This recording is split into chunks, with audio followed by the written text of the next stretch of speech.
Niobrara Valley, known to Nebraska as the biological crossroads. The valley is a unique area where multiple ecosystems interact and provide habitat for numerous plants and animals. Everything in the valley is dependent on the Niobrara River. 40 years ago, Congress suggested damming the river. Environmentalists and local landowners worked to save the river, and through their dedication, the dam was canceled. In 1991, the United States Senate included the Niobrara River into the National Wild and Scenic River System.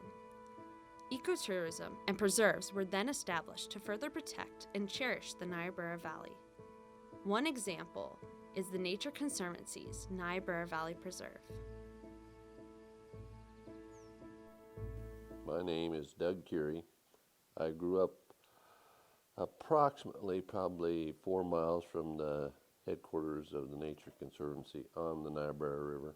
I guess I was just a little boy on the Niobrara River, swimming in the Fairfield Creek and playing in the woods, and went out to the one-room schoolhouse at the preserve headquarters. I'm like the 7th generation that has actually been on the same little ranch. I would say we grew up as neighbors. He was on the south side of the river, and I grew up on the north side of the river. Well, Richard's just, we've been friends all of our lives, and we grew up, he always said I grew up chewing on his ankle because I was the little kid and they'd pick on me, and so I'd just bite him. Open this gate up and you can bring the rest of them.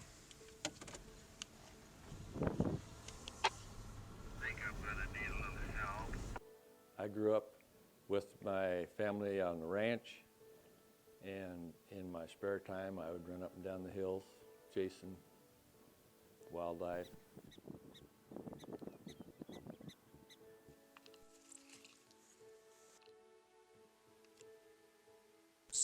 The Niobrara Valley is biologically diverse and has over 200 bird species, 17 reptile species, and 44 mammal species.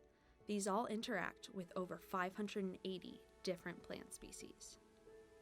In 1980, the Nature Conservancy bought the 2 ranches, the McGinley Ranch to the west and the Wallback Ranch to the east, and put the 2 of them together and made up the preserve. And then we've added to it since a couple different parcels of land that came up for sale, and we purchased them. When the preserve started and asked the manager if they had anything for me to do, and they said, yeah, I did, put me to work.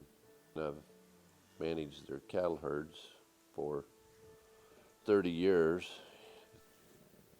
I was living in Norden, and when my wife and I moved there, we doubled the population. The Nature Conservancy came along in 1980, and I heard that they might be looking for some help, and I came down and asked for a job in 1982. I hired on as Doug's helper, and I rode around with him. We'd come to a gate, and if he couldn't open it, I'd get out and help him.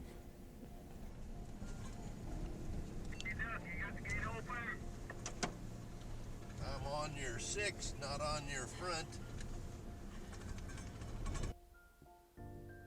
The preserve uses several techniques to manage the valley. We almost instantly leased our preserve out to the cattle leases, and some of the first lessees were the Kozad family that had been there for generations. And then we've tried to stay within the neighboring families around here.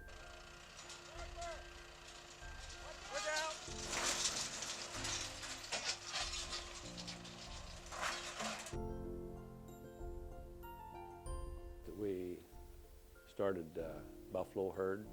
It was probably in '84, Al Stroiter came to be the preserve manager, and he brought the idea. And we got our first bison in '85. I rode with the first truck, and we went out to Gillette, Wyoming, and picked up a bunch of bison and brought them back to the preserves.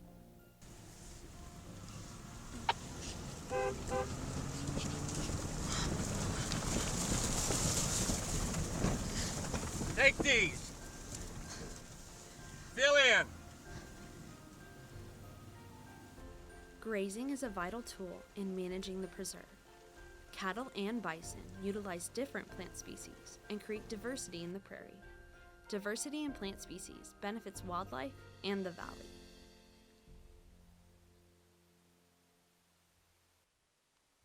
Besides grazing, prescribed burns are a management tool used at the preserve.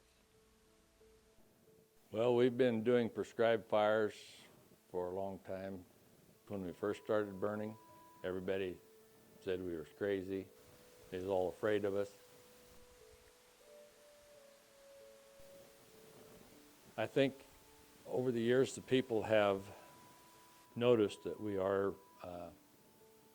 doing something positive to the rangeland, and neighbors are realizing that the cedar trees are taking over different pastures, and the cheapest way to get rid of them is burning.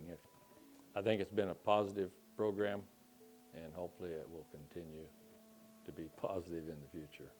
Fire can rid prairies of plant litter and encourage new growth, which then encourages diversity.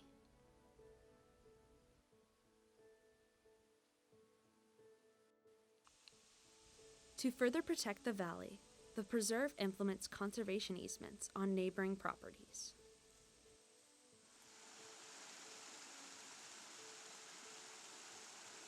It's a way to protect part of the Niobrara River without having to own the land.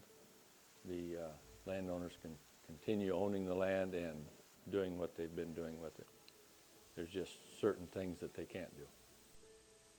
Conservation easements prevent development on land and give incentives to protect native species and wildlife.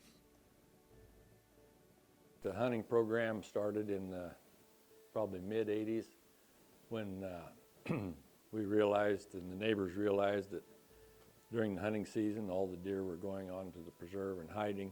So to be neighborly, we decided to participate a little bit in the hunting program.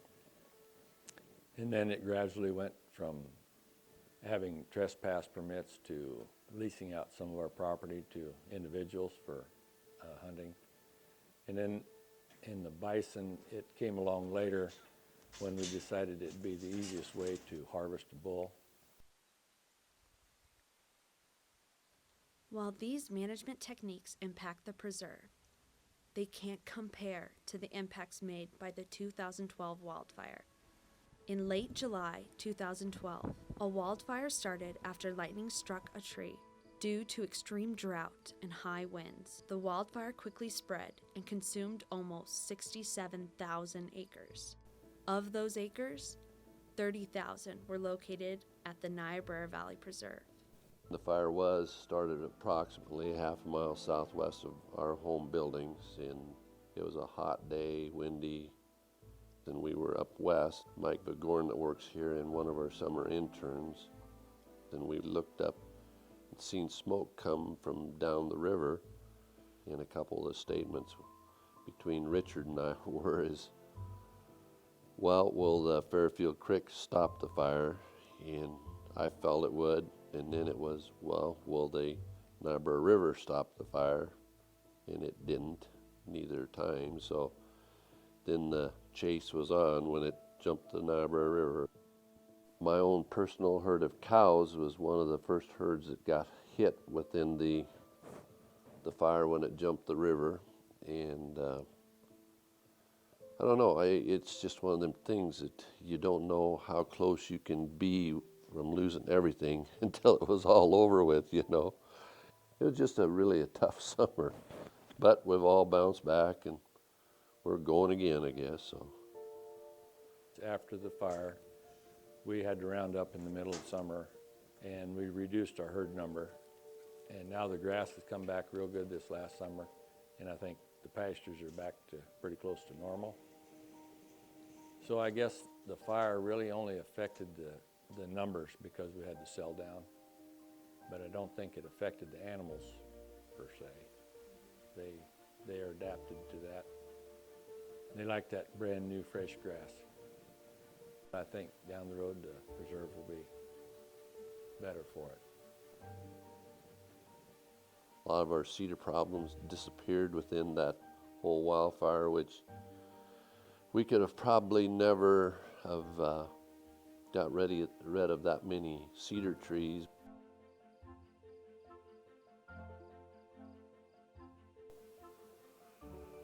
And it's just changed, I guess. Everything's a learning process down here. The Niobrara Valley Preserve has progressed due to the dedication of its staff, the determination of its volunteers, and the support of its donors.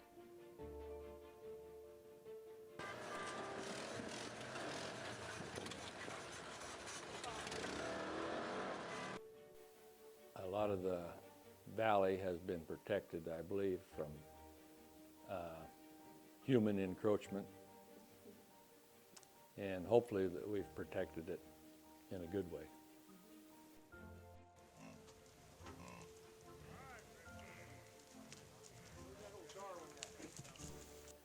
I didn't know anything about environmentalists being involved with a group that trying to protect anything. When I grew up, it was just me and myself in the canyons. So I was pretty ignorant about things going on in the world. And this was all pretty much an accident, me working for the Niobrara Valley Preserve.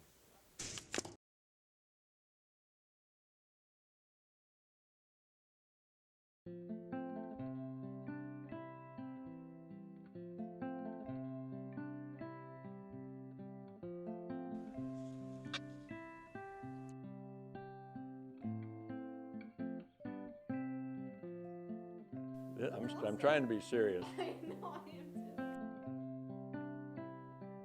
Well,